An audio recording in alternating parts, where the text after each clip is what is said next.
Hello students, this is Priyanka Bagchi from SVM Sinidih, and today I am back again with the explanation of the rest part of the poem. So let's start.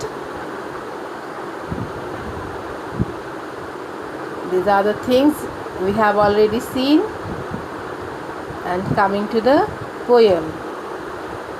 Today I will start from the third stanza, as we have done already the first two stanzas.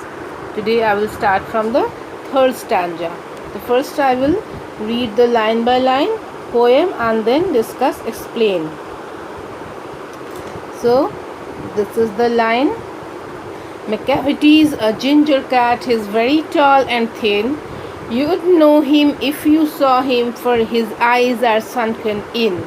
His brow is deeply lined with thought, his head is highly domed. In the next page, his coat is dusty from neglect, his whiskers are uncombed.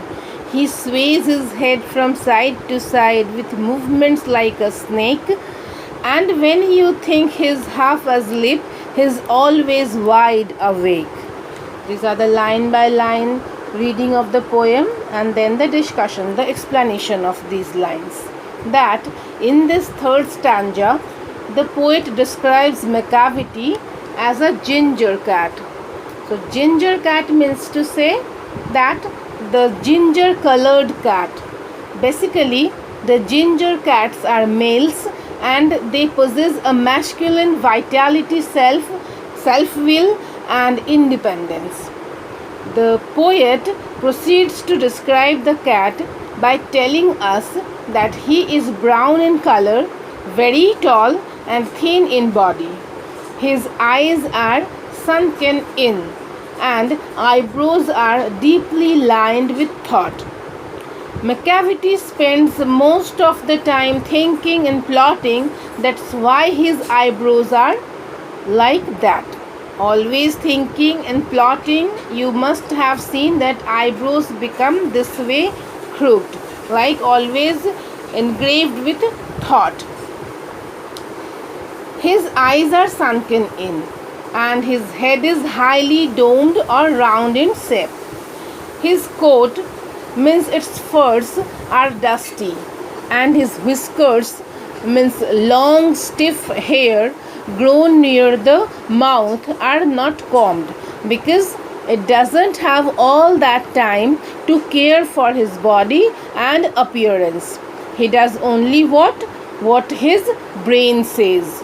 He sways his head from side to side with movements like a snake, observing the least movements as if in search of some prey.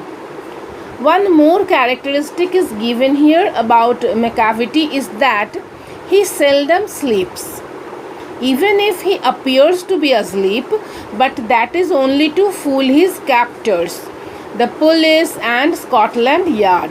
Actually, when we think he is asleep, he is always wide awake. It is a very important quality of quality of an exceptional criminal is to be ever vigilant. So vigilant means watchful. Okay.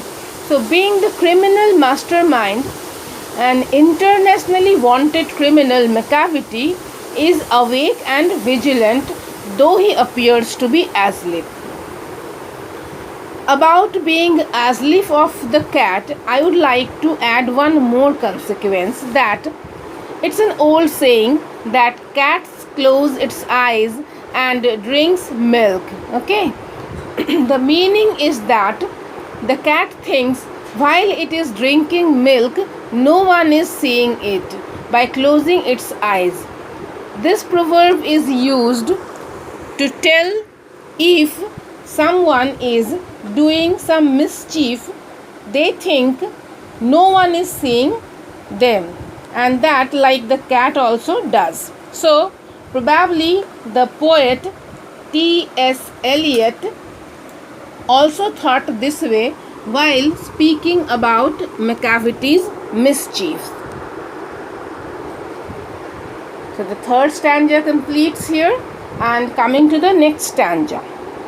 Macavity, Macavity, there is no one like Macavity, for he is a fiend in feline shape, a monster of depravity. You may meet him in a by street, you may see him in the square, but when a crime's discovered, then Macavity is not there. So the explanation of these lines that then in the last stanza, the poet says that there is no one like Macavity in his devilishness. He compares it with a fiend in feline. Fiend in feline means an evil spirit, cruel and unpleasant in the guise of a cat. So, feline here stands for the family of cats that Macavity belongs to. Then the poet calls him a monster of depravity. A monster of depravity means he is morally corrupt. He may be seen in a by street, that is the private street, or in the square, that is the mall or plaza or open place. But after his crime is discovered, Macavity vanishes away from there and cannot be found by anyone. Only Macavity has the ability to disappear from the scene of crime very swiftly and removes all its footprints and other marks of his involvement that the most efficient crime agencies even fail to get a glimpse of him.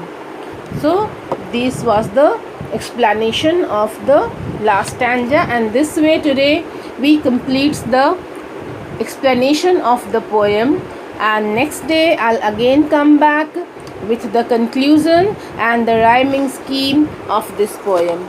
Till then, goodbye students.